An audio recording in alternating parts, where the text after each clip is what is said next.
Happy Resurrection Day. The title to this is He Has Risen. So I want to start in John 20, verse 1 through 18. So I'm only going to read parts of the first couple of chapters. Early on the first day of the week, while it was still dark, Mary Magdalene went to the tomb and saw that the stone had been removed from the entrance. So she came running to Simon Peter and the other disciples, the one Jesus loved, and said, "They have taken the Lord out of the tomb, and we do not know where they have put him." So she was very frantic about going to the tomb and seeing that it was moved. And I'm going to go down to verse 8. Finally, the other disciples, who also reached the tomb first, also went inside. He saw and believed.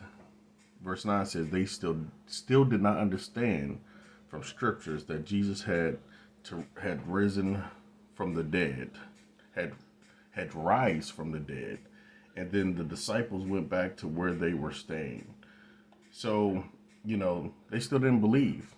And verse 8 through 9, verse 10 just seemed like they were very nonchalant about it all.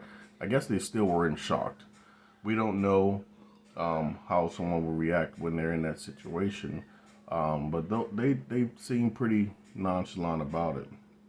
But as you can see, I'm gonna read verse 11 through 18, and I'm gonna make a powerful statement afterwards.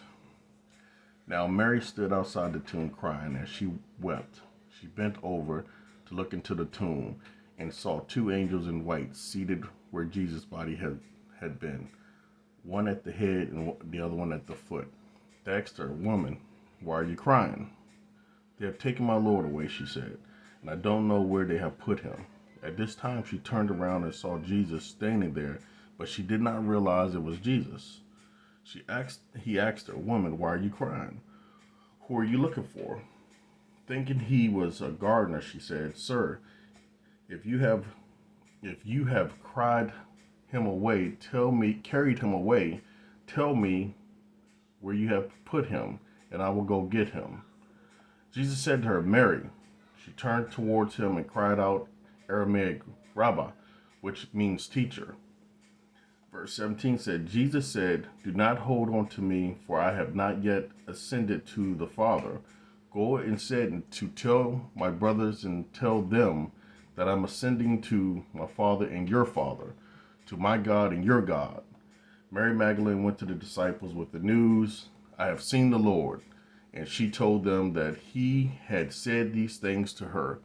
So one beautiful part about this passage that I want to highlight is that God used a woman to preach the resurrection gospel, known to the world as Easter today. She was the first to talk about the resurrection message, and today we all are disciples of Jesus. Man, woman, are all disciples of Jesus. So we need to go out and we need to preach the word of Jesus' resurrection. His resurrection today means that we have been redeemed. We have been given another chance to have a relationship with God, the Father. And we must take these opportunities that we have today and not look back at what we've done in our past sins, because Jesus Christ bled for all of us, not just one of us. In Romans it says that we all have sinned and fell short. So take today, an opportunity today, and give your life to Christ. Pray. Ask for forgiveness. Ask him to show you the way to the Father. Ask him to, because remember, I don't care what Oprah Winfrey say. I don't care what Steve Harvey says. I don't care what T.D. Jakes says. There's only one way to the Father, and that's through Jesus Christ.